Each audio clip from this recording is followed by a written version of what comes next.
अरे रोहन कुठे आहेस तू? बारबादीच्या रस्त्यावर. अरे हो का? अरे मग जरा पुढे ये, मी पण तिथंच बसलो जरा समोरच.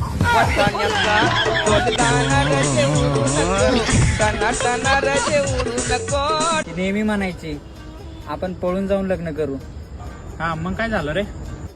ती तर पळून गेली, पण मला घेऊन जायचं विसरून गेली राव.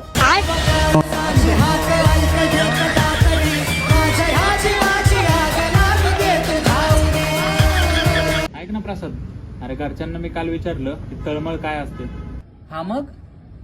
अरे मोबाईलच काढून घेतला आणि आता म्हणले फील करून बघ.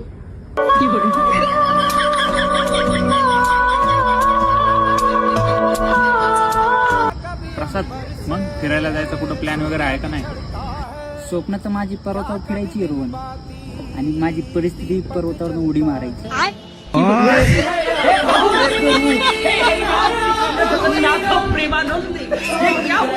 रोहन, मला कधी पैशाची गरज लागली ना तर ए भाऊ, तिकडे भीक मागा, पण मला नको मागवा.